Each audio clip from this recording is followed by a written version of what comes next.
Olá, pessoal, boa noite. Boa noite, professor Tiago. Pessoal, bem-vindos à nossa sexta aula. Já nos vimos há alguns, essa semana já se encontramos por aqui, né? Lembrando que tivemos nossa live Tira Dúvidas, nosso Let's Talk, está disponível para quem não participou lá no estúdio, então assistam. Foi uma live bem produtiva, então possivelmente a dúvida que você tem pode estar sendo respondida por lá também. Isso referente à atividade mapa. Então, iniciando a nossa aula de hoje, deixo o espaço todo com o professor para que ele possa dar continuidade no nosso conteúdo. Boa noite, professor. Valeu. Boa noite, Renan. Obrigado. Boa noite, pessoal. Tudo bem com vocês? Espero que vocês não tenham ficado com tanta saudade assim desde segunda-feira, né? Vamos lá. Eu vou compartilhar a apresentação aqui para a gente começar logo. Espero que vocês estejam vendo, tá? Está Todo mundo compartilhando. vendo aí a tela? Tá ótimo, perfeito. Então, vamos lá para a gente começar. A nossa aula de hoje, como o professor Renan ressaltou, a aula da unidade 6, tá? Então, hoje a gente vai tratar basicamente de dois assuntos. São dois assuntos extensos e eu decidi dar um enfoque em alguns pontos importantes para a gente tratar na aula de hoje. Vamos lá. Então, quais são as metas, então, da nossa aprendizagem, né? Ó, o Renan, o PowerPoint não está sendo legal comigo essa semana, viu? Então, quais são as metas da disciplina da aula de hoje? Então, é compreender as definições de locação, fundações e estruturas da edificação, entender como é realizada a marcação dos terrenos, distinguir os tipos de fundação diretas e indiretas, estudar o processo de execução das estacas em loco, explorar as fundações do tipo tubulões e as respectivas classificações, conhecer elementos estruturais e associar os elementos estruturais a alguns exemplos de modelos estruturais, tá bom? Então vamos lá, sem muita enrolação, vamos fazer uma breve introdução aqui, começando com uma pergunta. Então, como será que a gente inicia, né? Como é que iniciamos a execução de uma obra, né? Então, como é que eu faço para passar o projeto que está no papel para a materialidade do terreno, né? Para o chão, para o solo, certo?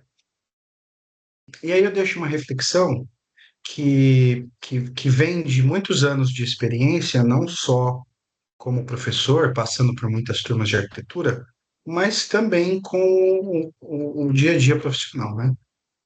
Que é o seguinte, que a principal dificuldade de vocês, alunos, e dos arquitetos aí recém-formados, né, é a transposição do mundo virtual, né? E quando eu falo mundo virtual, não significa só de computador, tá? Virtual é algo que, tipo, tá no campo das ideias, né? Ele não tá palpável. Um projeto no papel é um projeto virtual, tá? Para o mundo material, certo? Então, pensem aí. Vamos seguir. Então, o que que é a locação da obra? Não é alugar a obra, tá, gente? Locação a gente lembra bastante de alugar, mas não é isso. É a marcação do projeto da edificação no terreno, tá? E aí a gente faz essa marcação em dois sistemas diferentes. O primeiro são os sistemas retangulares, ou seja, nós usamos as coordenadas cartesianas, tá? Lembra lá, eixo x, y, né? E no sistema de polares, ou seja, eu vou marcar direção e distância, tá? No sistema polar, por exemplo, é como a gente faz marcação de loteamento, tá?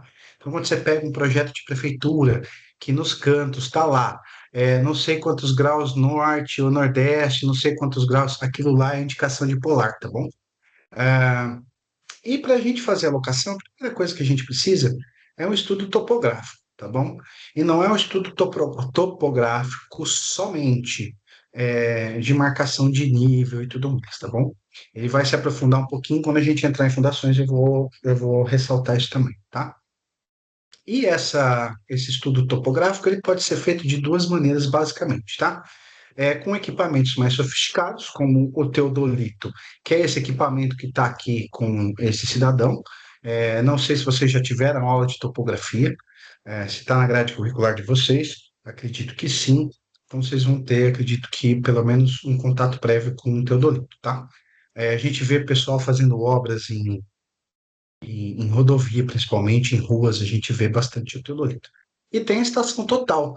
A estação total é uma combinação de elementos aí que vai trabalhar com leituras em 3D, utilizando drones, câmeras 360 graus, enfim, é um negócio bem legal, tá? Ou a gente pode fazer utilizando materiais mais simples, né? Um triângulo retângulo, trenas, balizas, prumos. A gente pode utilizar mangueiras e água para poder fazer marcação de nível, tá?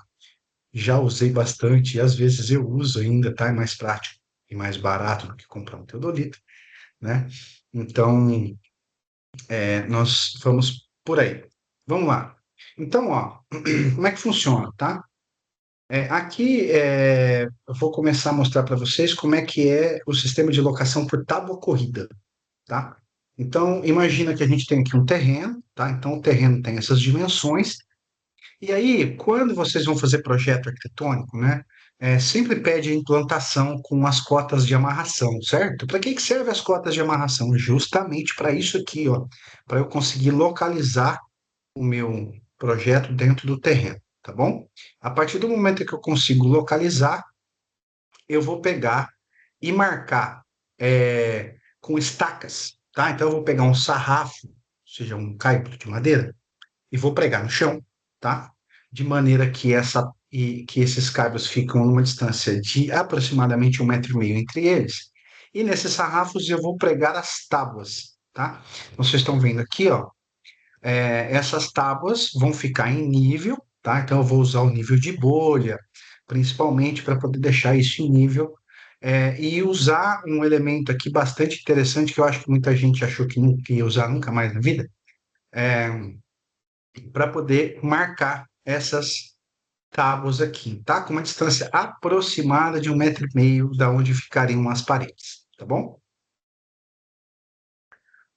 E aí, vamos seguir aqui. O que que vai acontecer, tá?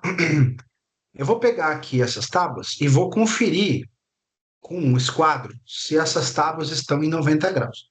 Gente, minha garganta não sara, tá? Vocês me desculpem. Mas nem com pastilha tá resolvendo. Vamos lá. Eu vou marcar aqui no canto, vou pegar um esquadro de 90 graus e vou verificar. Às vezes, o esquadro não é suficiente, tá? Então, o que eu tenho que fazer? Eu tenho que criar uma regrinha, utilizando a regra do triângulo retângulo. Vocês lembram? Quadrado da hipotenusa é a soma do quadrado dos catetos, né? O pessoal que trabalha com obra trabalha com isso o tempo inteiro e não lembra, tá? E a gente pode fazer uma conta básica aqui, utilizando aquela regra de proporção de triângulo retângulo 3, 4 e 5, tá? Então, o cateto menor com proporção 3, o cateto maior com proporção 4 e a hipotenusa com proporção 5. 60, 80, 1,20. Isso aí, Eliane, pode ser também, tá? Desde que siga essa proporção, tá?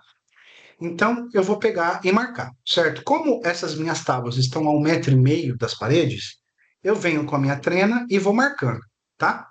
Então, ó, vocês estão vendo nessa imagem aqui, ó, que tem uma linha, tem uma fileira de 5 pregos, tá? Então, o primeiro prego é o do meio, e ele vai marcar o eixo da parede, tá? Então, eu vou pregar de um lado, vou pregar de outro e vou passar essa linha, certo? Depois que eu passei essa linha, eu faço outras duas marcações paralelas a esse eixo, que são as espessuras das paredes, tá? E aí eu vou fazer o mesmo processo e depois eu vou fazer um pouco mais largo, tá? Paralelo aos eixos da parede, um pouco mais largo, para que eu possa fazer a marcação da viga baldrame, tá bom? E aí, no encontro das paredes, geralmente a gente tem um bloco de fundação, tem uma broca, alguma coisa nesse sentido. A gente pega um pêndulo, tá? Não sei se vocês sabem, um pêndulo a gente chama de prumo, deixa ele retinho, ele vai parar, e na onde ele parar retinho, a gente faz uma marcação no chão, geralmente com cal, porque ali a gente faz a marcação de onde vai ser escavada a broca, tá bom? Carla, sim, as espessuras da parede dependem do modelo do tijolo, exatamente, tá? Então, um tijolo de alvenaria de 6 furos é um, 8 furos é outro, bloco de concreto é outro, tá? Isso tudo já tem que estar pré-determinado no projeto, tá bom? Certo? E aí eu consigo marcar, ou seja, eu consigo fazer ali uma prévia da minha planta baixa na minha edificação. Eu posso cavar as valetas para poder colocar viga baldrame, eu posso escavar os pontos onde vai ter minhas brocas e fundações, né? E aí eu consigo subir as paredes é, no eixo certinho. Quando o pessoal faz isso aqui errado, gente, a parede sai torta. E aí, quando a parede sai torta, um abraço, tá? Um abraço, certo? Vai corrigir na massa, vira uma gambiarra lá, danada, certo? Vamos lá. Ok? Então, esse é o processo da gente passar das fundações para o da locação da obra para as fundações, tá bom? Eu sei que essa imagem ficou pequenininha, tá?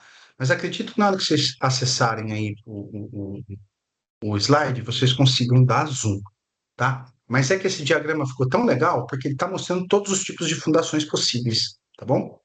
E aí a gente entra no quesito fundações. Então, o que são as fundações, tá? As fundações nada mais são do que elementos estruturais que são responsáveis por transmitir as forças da edificação para o solo. Então, ela vai pegar todo o peso da edificação, passar para o solo, para que a estrutura fique estabilizada, tá? E a gente tem uma BNT específica para fundações e estruturas, que é a 6122, foi atualizada em 22, né, em 2022, que dá todos os parâmetros de projeto e execução para as fundações, tá bom? E as fundações elas vão ser separadas em basicamente dois grandes grupos, tá? O primeiro grande grupo são as rasas ou diretas. As rasas ou diretas são fundações que têm aí no máximo 3 metros de profundidade. Lembra? No máximo 3 metros de profundidade, tá bom? E aí nós temos as fundações indiretas ou profundas, tá? As fundações indiretas ou profundas têm no mínimo 3 metros de profundidade, tá bom? Então aqui, ó, rapidinho, a gente tem diretas ou rasas, tá? A gente tem sapatas, corrida ou contínua, a gente tem a sapata isolada e a gente tem o radier, tá? E aí as suas variações. As indiretas, a gente tem as estacas e os tubulões. Dentro das estacas, nós temos de concreto e madeira, existem estacas de metal também, tá? E aí, dentro das estacas de concreto, por exemplo, a gente tem as pré-moldadas e as estacas moldadas em loco, tá? E os tubulões são praticamente dois, tá? É o céu aberto ou pneumático ou ar comprimido, tá bom? Calma que a gente vai entrar em cada um desses tipos aqui com um pouco mais de tranquilidade, algumas imagens para deixar um pouco mais claro para vocês, beleza? Vamos lá. Então, o que são as fundações rasas ou diretas? São aquelas fundações que são superficiais, ou seja, elas transmitem a carga da estrutura diretamente no solo, tá? Por suas próprias bases da fundação, tá? Então, essa fundação, ela por si só, ela vai ser o suficiente para passar essa carga. Ou seja, são fundações rasas, né? Falamos sobre isso, e são fundações que são utilizadas em edifícios menores, tá? Edifícios que exigem é, menor peso, né? Que tem menor peso exige menor fundação. Óbvio que tem um outro fator interessante que é o solo. O tipo de solo determina bastante. Por isso que, antes da gente fazer um projeto de fundações, é interessante a gente fazer o projeto de sondagem de solo, tá? É um projeto onde o pessoal vai fazer perfuração em alguns pontos do terreno para localizar ali quais são as camadas mais rígidas que vão poder absorver o peso dessa edificação, tá? A gente não pode cair naquela história de, o fulano fez 3 metros na casa do seu João lá e deu certo. Não, não é assim que funciona, tá bom? Então, olha lá, a gente tem bloco de fundação, como as fundações rasas, né? A sapata, a gente tem aqui vistas laterais, a seção do tipo de bloco e a seção de tipo sapata, aí dá para ficar um pouco mais claro aqui. A gente tem o famoso radier e também a fundação em grelha, tá bom? Vamos lá. Então, o bloco. O bloco, ele não necessita de armadura. Lembra, armadura são os vergalhões de aço que vão dentro do concreto armado, tá? Ele precisa garantir que as tensões de tração sejam resistidas pelo material, tá? Ele pode ser em alvenaria, pode ser em pedra, pode ser em concreto ciclópico, tá? Ou seja, aquele concreto que tem o agregado graúdo, ou seja, as pedras maiores, tá? E as alturas dos blocos, eles são maiores do que as alturas da sapata, tá bom? Aí nós temos a sapata isolada. A sapata isolada é de concreto armado, ou seja, ela precisa ter armadura, tá? Ela pode ter uma geometria que pode ser tanto retangular ou piramidal. ah, e quando for piramidal, ela tem que ter um chanfro para poder diminuir o peso próprio do concreto, tá bom? Vamos lá, vamos ver como é que é isso aqui na real, tá? Então, essa imagem aqui, ó, é a imagem de um bloco de concreto. Mas, professor, você falou que não tem armadura. A armadura que está aqui é o que a gente chama de arranque, tá? O que que é o arranque? São esses vergalhões de ferro que vão ser conectados aos vergalhões dos pilares, tá? Então, isso faz a ligação e deixa o sistema mais rígido, tá bom? E aqui a gente pode ver que nós temos uma sapata, tá? Essa aqui é uma sapata isolada. Então, vocês estão vendo que a base dele aqui já é armada, tá? Então, eu tenho aqui toda a caixaria do meu concreto, tá? Para eu poder concretar aqui, e eu tenho os arranques aqui para já subir o pilar, tá? Vamos lá. Eu tenho a sapata corrida, tá? A sapata corrida é uma sapata que ela vai ter uma distribuição um pouco maior, né? Ela não vai ser pontual, né? Então, ou seja, a minha carga vai ser distribuída linearmente, ó, a dicção tá em dia. Ah, pode ser também um carregamento concentrado, só que vai depender muito, de novo, da estrutura do edifício e do solo que isso está levantando, tá? Pode ser de 3 ou mais pilares ao mesmo tempo dentro de uma própria sapata corrida, tá? Nós temos a sapata associada, tá? É, então, quando eu tenho pilares com uma distância muito pequena entre eles, aí eu faço essa sapata associada, que é como se fosse duas sapatas juntas, tá? Mas aí eu tenho ali elas conectadas, elas vão resistir um pouco mais. E aí eu tenho a sapata de divisa. Então, quando eu tenho a edificação tá colada à divisa de terreno, que eu não recomendo para ninguém, mas infelizmente a gente tem que usar, né? Terreno de 5 metros de largura, gente, aqui em Londrina, no mínimo é 5 metros. Então, assim, se você não usar as divisas, você faz uma tripinha, né? Então, eu preciso usar uma fundação na divisa, mas lembrando, se você está na divisa, eu não posso invadir o terreno do outro. Então, é uma sapata que vai ter um formato de L, mais ou menos assim. A gente vai ter imagem aqui para. Tá? Vamos lá. Então, ó, a sapata corrida, né, é uma sapata maior, que ela vai ser bastante comprida, que ali direto eu já subo a parede, tá? Ela é mais larga do que uma viga baldrame, né? Porque ela é uma sapata. Então, dependendo, de novo, depende da estrutura, depende do tipo de solo, tá? E aqui a gente tem a sapata associada. Então, dá para perceber aqui, ó, muitos pontos de arranque aqui para poder subir alguns pilares, tá bom? Então, uma sapata bem maior, né? Vamos lá. E aqui, ó, é uma sapata de divisa. Está vendo? Que ela tá bem no canto aqui, ó, ela fica no cantinho e a maior parte dela acontece para o lado, tá? Então, nesse caso aqui, ela é excêntrica, ou seja, ela não fica exatamente no centro. Mas eu posso ter ela ainda mais excêntrica, ela vai ficar essa. Imagina esse pilar aqui subindo bem no canto, se eu estou usando o cantinho do terreno, tá bom? Então, de novo, aqui a sapata, bonitinha, aquele formato piramidal, e o arranque aqui para poder subir o pilar, tá? Vamos lá. Eu tenho o ratier, que é a estrutura armada, né? Que é como se fosse uma laje, certo? Ele vai distribuir o carregamento de forma uniforme e distribuída, tá? Então ele vai abranger todos os pilares. Não posso construir pilares em cima do radier. Óbvio, eu tenho que tomar cuidado, lembrando sempre que depende do tipo de solo e do edifício que eu tenho ali, tá bom? E eu tenho as vigas de fundação, não é de função, tá?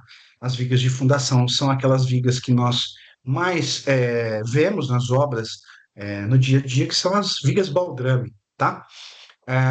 Então, ele vai ter ali os seus pilares ali alinhados e bonitinhos em cima dessa viga, e aí eu tenho a grelha, né? Então, imagina ali um conjunto de várias sapatas que vão formar essa grelha, tá? E no cruzamento das grelhas eu tenho a alocação dos pilares, tá bom? Então, quando eu tenho um projeto muito bem organizado, modulado, bonitinho, eu posso fazer em formato de grelha sem ter muitos problemas, tá bom? Então, como é que é o radier? É isso aqui, ó. Então, o pessoal vem, passa ali uma lona, né, para segurar um pouco a umidade do concreto, para não passar para o solo. Vou passar ali a armadura para resistir. Toda a parte elétrica de tubulações ela já é preparada antes da concretagem, tá? Vocês estão vendo aqui alguns tubos, né? Tudo mais. E aí o pessoal vem concretando, deixa bonitão aqui, ó. De novo, aqui a gente consegue ver os arranques, tá vendo, ó?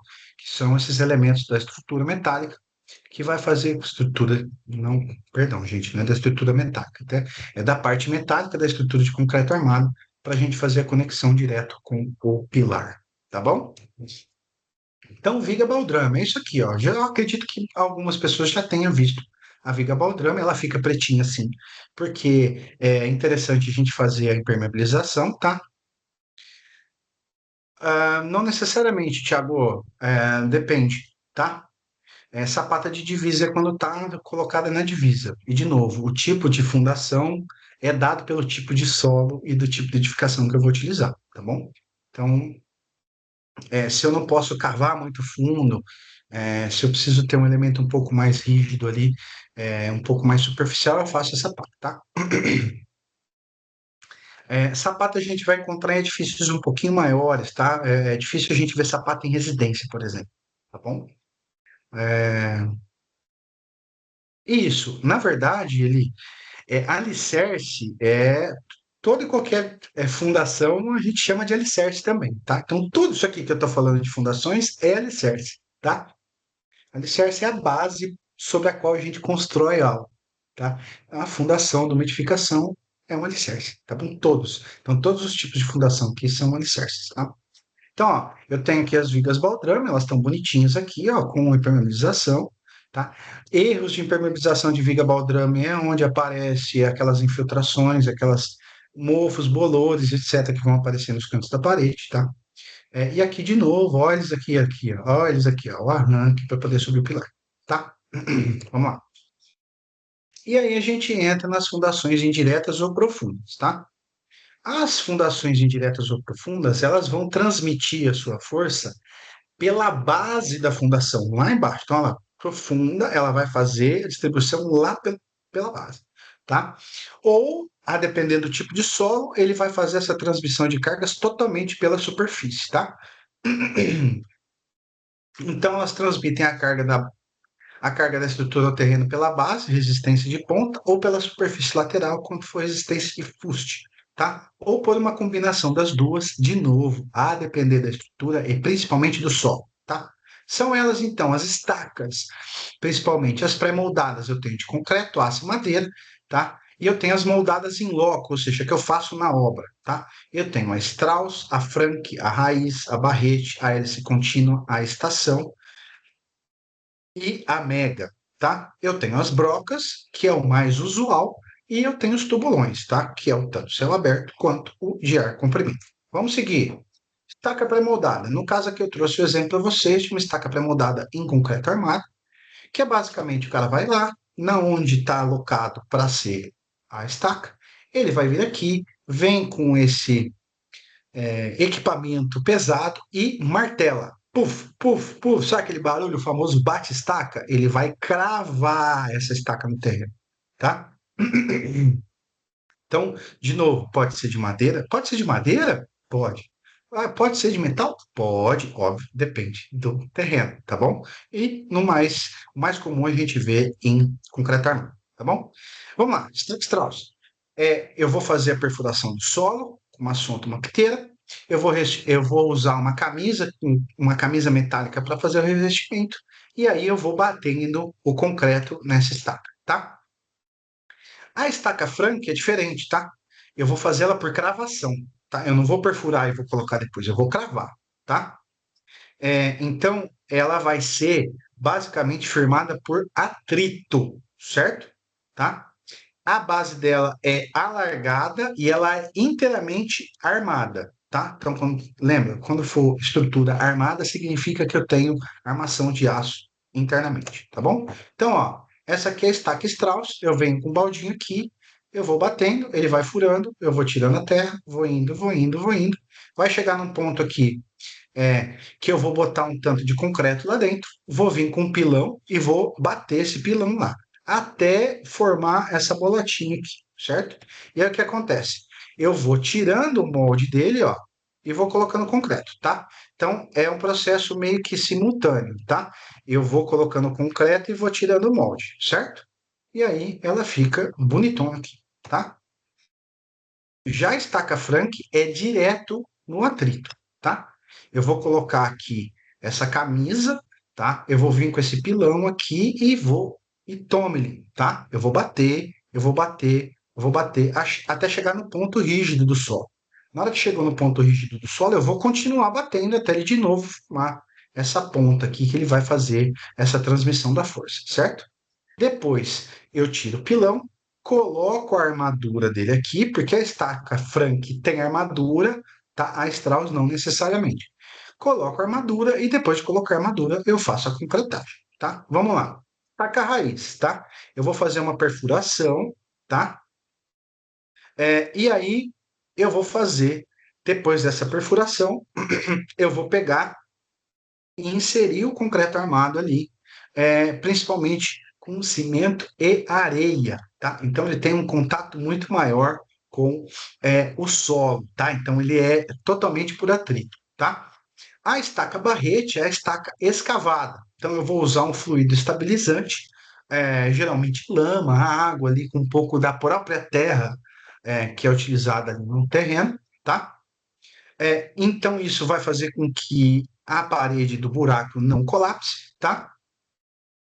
Vou usar um revestimento metálico, tá? E essa estaca barrete aqui, ela tem um formato retangular e um equipamento específico, que é um equipamento chamado clamshell, tá? Que é como se fosse é, casca de ostra. Esquisito o nome, mas tudo bem, tá? Pode ser mecânico ou pode ser hidráulico, tá bom? Então vamos lá. Aqui, ó, então eu tenho a perfuração, tá? Eu vou vir aqui. Aqui na estaca raiz eu posso ter esse elemento de fluido estabilizante, de novo, depender bastante do solo. E eu vou colocar a armadura e aos poucos eu vou colocando o concreto aqui, tá? E com ar comprimido, para que o concreto seja empurrado diretamente em contato com as paredes, tá bom? E aí no final a estaca pronta. Aqui é a estaca barrete, tá? Então eu vou fazer esse clanche, ele vai fazendo isso aqui, tá? Ele vai pegando a terra e puxando, ele vai pegando a terra e puxando, certo? Eu vou passar rapidinho, gente, senão não vai dar tempo de ver tudo. Então eu tenho aqui a estaca de hélice contínua, tá? Eu tenho a estaca estação, tá? Ou estaca escavada, de novo, é o mesmo processo do raiz, com exceção do ar comprimido, tá? E a estaca mega, que é a mais interessante de todas, porque a estaca mega a gente usa só quando tem problema na edificação. Então, quando eu preciso reforçar a fundação de algum lugar, eu faço a estaca mega. Vamos lá. Então, ó, isso aqui é a estaca de hélice contínua, tá? Então, eu vou vir aqui, vou furar ela toda. Dentro desse tubo aqui tem o concreto, então eu vou furando, conforme eu vou tirando, eu já vou injetando concreto nele, tá? Tá, ó. Então, ele vem o trado, vou fazer a armação, e essa aqui é a escavada, né? O trado vem, fura, eu vou tirar a terra, vou pôr a armação e vou concretar, e aí vai ficar aqui as espécies, tá? E aqui, ó, é a estaca mega, tá vendo? Então, eu vou pegar, tá vendo esses tubos aqui, ó? Então, eu vou com um macaco hidráulico afundando eles na terra, tá? Eu afundo, coloco mais um, afundo, coloco mais um, afundo, até chegar no lugar que o macaco hidráulico não desce mais. Então, eu vou utilizar isso aí para estabilizar uma fundação, uma edificação que teve problema de solo, que teve geralmente algum problema, tá? Isso aqui é um procedimento caro pra caramba. Então, assim, pessoal, capricha, tá? Quando for fazer alguma obra, faz a sondagem de solo, faz a fundação, faz tudo certinho, pelo amor de Deus, tá? Depois a gente tem as brocas, tá? A broca é o mais comum, a gente tem no dia a dia, tá? Eu vou utilizar em construções pequenas, é para uma carga limitada de até 100 kN cada broca, e eu vou usar o trado. Pode ser o trado manual, como tem esfera aqui usando na mão, tá? Já tem o pessoal mais ligeiro, que fez o trado mecânico, tá bom? E tem o trado automatizado para elementos um pouco maiores. Provavelmente deve ter sido tubulão, tá, Ana Paula? Principalmente porque, assim, Camboriú, litoral, areia, é complicado. Vocês sabem como é que funciona. Dê uma procurada como é que funciona os prédios em Santos. Vocês vão ver que é interessante, tá? Eu preciso ter esses parâmetros na hora de fazer a fundação, tá? E aí eu tenho os tubulões, tá? Os tubulões, eles vão ter resistência preponderante na ponta, ele pode ser a céu aberto ou pneumático, tá? O tubulão, gente, assim, é um tubo bem grande. Vocês estão vendo o ferinho aqui dentro? Tá? Então, ó, ele vai furar, vai chegar um ponto em que eu vou ter que botar um cara lá dentro, tá? Ele vai abrir aqui esse cara lá dentro, vai deixar tudo bonitinho, e aí depois eu ponho a armadura e vou escavar, tá? É um trabalho que paga bem pra caramba, tá bom? Mas é extremamente perigoso. Esse aqui é o tubulão de céu aberto, tá? E o pneumático eu vou utilizar quando o meu solo não é estável. Então, quando eu tiver risco do solo desabar, o solo for argiloso, for airado, eu vou utilizar isso aqui. Então, ele injetar ar comprimido ali dentro, o ar comprimido vai estabilizar, o cara vai entrar nessa casinha aqui e vai fazer todo o serviço. Só que ele não pode sair de uma vez, tá? Ele tem que ficar aqui nessa câmera esperando alguns minutos para a pressão do pulmão dele estabilizar e ele poder sair, senão pode dar embolia pulmonar, tá? Então, assim, é um trabalho difícil, tá bom? E a gente vai passar ligeiramente pelas estruturas. Então, para que servem as estruturas, tá?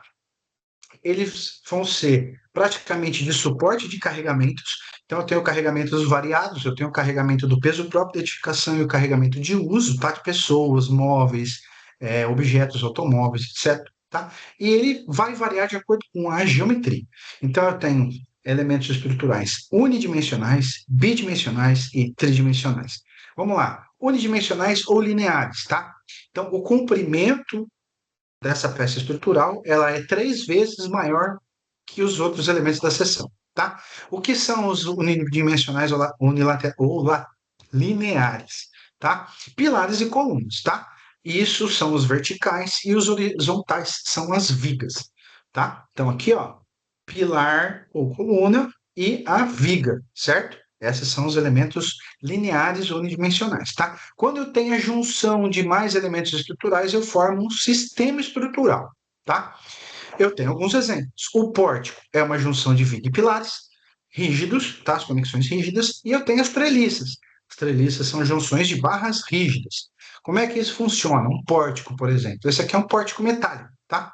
Então eu tenho pilar com seção I, então pilar metálico, e a viga em seção I. Então eles são ligações rígidas, tá bom? Vocês vão ver isso aqui em sistemas estruturais ou mecânica das estruturas, tá?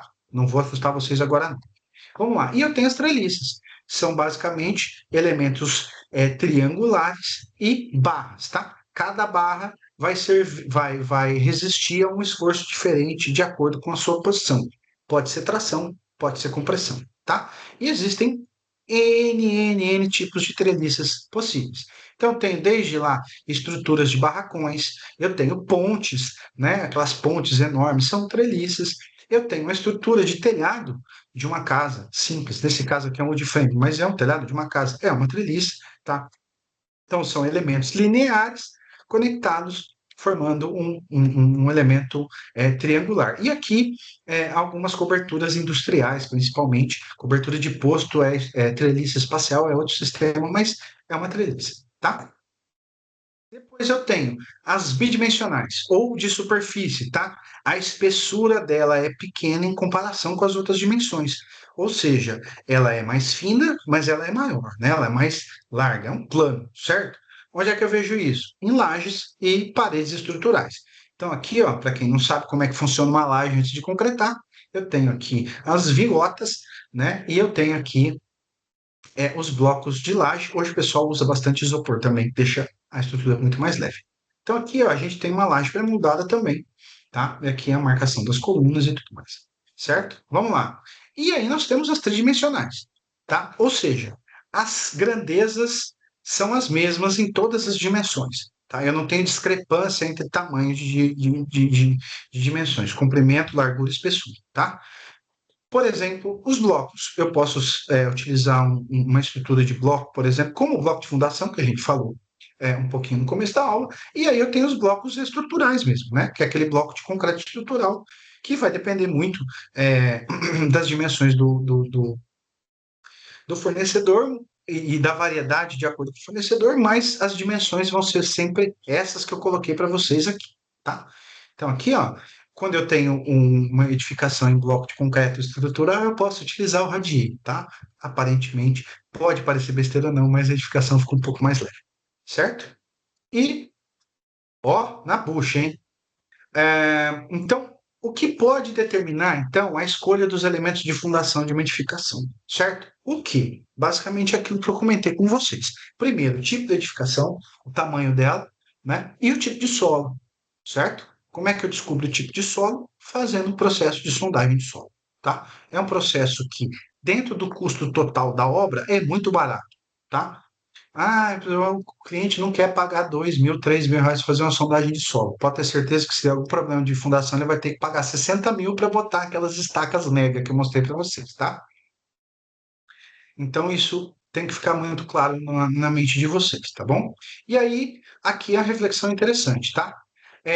Qual é o melhor tipo de estrutura que existe? Vocês sabem me falar? Vocês podem responder, tá? Eu sei que tá, a gente.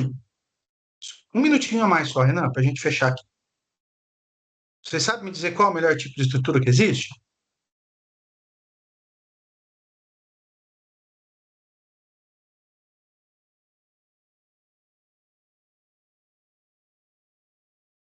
Pensem aí, tá bom? E aí vocês refletem, tá? É aquela que é bem projetada, com certeza. Eu preciso entender disponibilidade de material, mão de obra, tipo de edificação que eu quero, tá? É, exatamente, tá? Mas a gente precisa partir da gente arquiteto, tá? Desculpa falar desse jeito, mas engenheiro não pode mandar na nossa obra. É a gente que manda. Quem decide as coisas somos nós, tá? O engenheiro calcula aquilo que a gente pede para ele calcular, certo? Então, lembre-se disso, tá? E não só isso, tá? Disponibilidade. Eu vou querer fazer uma edificação em madeira num lugar onde não tem madeira, é muito caro trazer madeira. Ou eu querer fazer uma edificação de aço, por exemplo, em litoral, que eu tenho muito problema de oxidação, eu preciso ter muito, muito claro isso na cabeça de vocês. Tá bom? Deixa eu ver se é isso aqui. Ah, é isso. Fui ligeirinho hoje. Ô, André, não existe ideal, tá? Não existe a melhor de todas. Para cada caso é um caso, tá bom? Temos mais alguma dúvida, algum comentário? Aproveitem.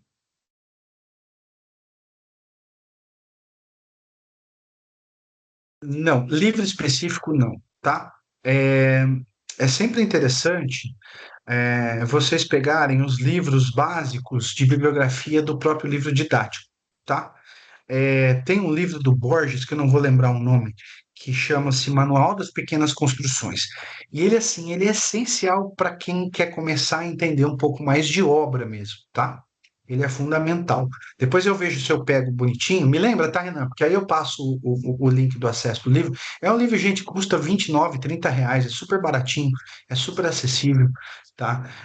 E ele é interessante. E para quem é um pouco mais hardcore, fissurado, tem um livro muito bom chamado Concreto Armado Eu Te Amo. Tá? É muito bom esse livro, que vai ter ali exemplos assim excelentes para vocês, mas voltado para a edificação de concreto. Tá bom? Eu não posso dar certeza, mas talvez esse livro do Concreto Armado Eu Te Amo até tenha na biblioteca virtual.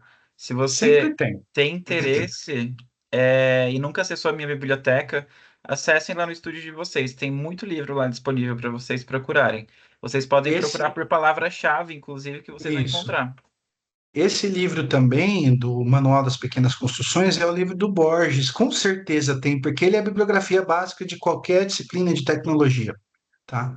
É muito bom, é excelente, assim, para quem trabalha com obra no dia a dia, é muito bom, é legal, para quem quer aprender um pouquinho, é bem daquela coisa de entender como é que é uma obra pequena, sabe? Ninguém está falando aqui de um edifício de 80 mil andares, é uma casinha, e ali vai ter tudo, de uma maneira bem legal, tá? Fechamos então a aula de hoje, né, professor? Fechamos, fechamos. Ligeiríssimo, mas fechamos. Então, bons estudos, pessoal. Até semana que vem, então, nossa próxima aula. Boa noite. Tchau, tchau. Boa noite, gente. Valeu.